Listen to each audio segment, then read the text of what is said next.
Hytale just dropped its 4th update of early access, and it's a good one, with some amazing social features, changing to existing systems, and a host of new blocks. Let's get into it. The most prevalent new feature is proximity voice chat.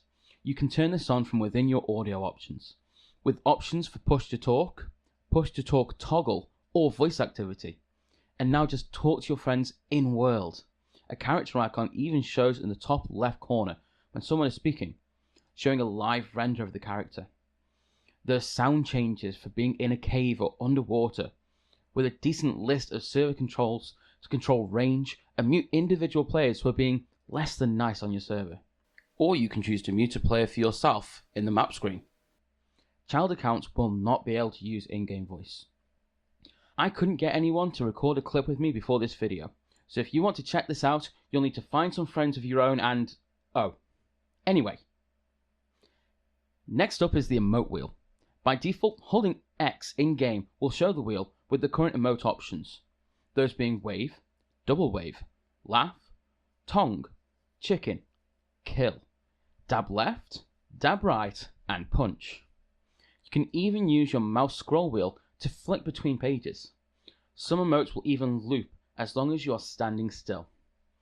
These emotes will even show in the voice chat icon, so your friends can see what faces you're making at them.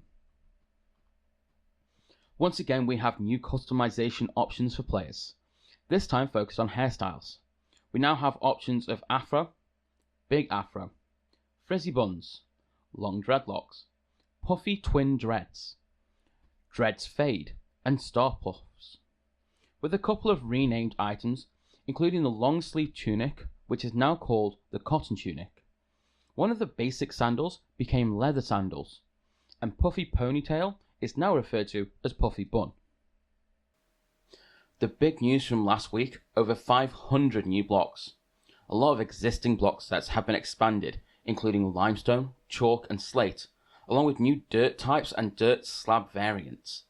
New metallic block sets have also been added for copper, iron, bronze, and zinc, which appears to be a new metal in the game, although it's not currently obtainable in adventure mode. Pipes have also been added as part of the Cyber City block palette, alongside things like signs, posters, and even an arcade machine. Right now these pipes are purely decorative, but could this be a hint at the future of technical systems or automation? Only time will tell. Fences and walls now have 3- and 4-way junctions. Roof blocks have been improved so they connect together much more cleanly. Pillars can also be placed sideways. The long-awaited backup UI was also released in this update, making it much easier to restore a backup of a world should everything go wrong. Mod selection also got its own UI in the world settings section, and we can have more than one instance of the game running. And in the latest part of this update, we got a new option to stop fluids from spreading in-world. For creative players, there's a new creative tool, revolve. This new tool allows you to paste rotations of your current selection any number of times, or fully rotate around a center point. I'm terrible with these tools personally, but I'm sure that some of you out there will find amazing things to do with this. There have also been some gameplay changes, notably farming and potions. The farmer's workbench lost upgrades for levels 9 and 10. Saplings have now been added for all the tree types, bringing the total available up to 31. A new tool, the sickle, was added, which allows the player to harvest multiple crops with a single click, or hold down the action button to swing continuously, and harvest fields much faster. The watering can also got a massive boost. They can now be charged to water a 3x3 area, and water capacity has over doubled from 20 to 50, and they can be placed on the ground by crouching. The fish traps can now be placed closer together and will always show their rotation when being placed. The blood, storm, and azure crops have been removed from the farming workbench and moved over to the alchemy table, which has had tiers 3, 4, and 5 added. You will no longer get the recipes for these by breaking plants out in the world. The crops have new crafting recipes and growing requirements, one of which is crystallized fertilizer, a new type of plant feed which takes void essence and crystal shards to craft in the alchemist workbench. You can see the other growing requirements on the seed packets of the crops. And the salvager's workbench can also be used to break these crops down into their respective petals. As for the potions, we have had blue, green, iridescent, pink, purple and orange decorative potions added. Empty small and large potion bottles are now crafted at the alchemy bench. The crafting requirements for health, stamina and energy potions have been updated, and potion stack size have been changed. 5 for lesser potions, 10 for small, 5 for standard, 10 for greater, and 1 for large. The effects of potions have also been rebalanced. For health potions, lesser now restores 15% instantly and 15% after 5 seconds. Small restores 15 instantly and 30 after 5 seconds. Standard 25% instantly and 35 after 5 seconds.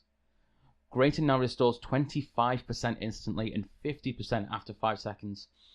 And large potions now restore 35% instantly and 55% after 5 seconds. Stamina potions now restore stamina instantly, making them far more useful. Energy potions generate signature energy over 30 seconds, and both have the same total amounts for their respective energy. For lesser, that's 30%. Small is 45%. Standard will now generate 60%. Greater gives 75%, and large will give a whopping 90%. Workbenches also got some tweaks for how they work. They will now continue processing items even if their chunks are unloaded, and resume processing items if their full output slot is emptied. They now use world gain time for their calculations instead of real time, which means sleeping will actually speed up processing times. There have been tweaks to some of the crafting times to speed up for certain crafts. Crafting benches now display the rarity of items you can create and how many items are currently queued to be crafted. What's more, bows will no longer draw if you have no arrows left. Tools will lose durability when used on wood, which I didn't even realize wasn't happening. Next up, NPCs and animals. A new flanking mechanic has been added to wolves, so they will now periodically attempt to flank their prey and will retreat when injured. Moose have been slowed down by 20%. Simon, what do you have against moose? When killed, all NPCs now show death particles and won't drop items until their body actually disappears.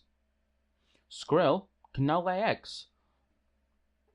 The elemental guardians have also been updated with new animations, interactions, along with appropriate gems dropping from each. And finally, here are some of the smaller changes included in the update. Gold ingots can now be converted to gold bricks in the Builder's Workbench. Blue winter seaweed now produces bubbles, and the amount of oxygen it grants has been modified. Decorative chains and brick beams can now support more decorative blocks hanging from them. Windows and cloth roof blocks no longer require other blocks to support them. Chandeliers can now hang from more block types. Fireflies will now appear more regularly in Zone 1. Recording and restoring memories now has its own sound effects. You can now hold the drop item button and mouse over items in your inventory to drop stacks of items in adventure mode or destroy them in creative mode. Personal, shared and player markers will now always be visible on the map. The backpack in the player inventory will now show how many item slots are currently being used. They introduced 2 configurable world map radiuses, a per world and per server wide. Gatherable items now result in a pick interaction hint. Doors, fences and trapdoors now result in an open interaction hint. There are new visual effects for the sword and the harvest trophy. There are a lot more changes, but I do not have time to fit them all into one video. You can see the patch notes in the game's launcher or by following Hytale on Twitter, or in Hytale's official Discord server. I'm currently working on a video going over everything you need to know about crops in Hytale, which will include all of the new changes to farming, so be sure to look out for that. I genuinely look forward to the future of this game. And if you enjoy learning about how the game works and getting the stats on enemies, animals, and anything else in the game, please consider subscribing. And if you enjoyed this video, leave a like. But for now, hightail it on out of here and go check out the update for yourself.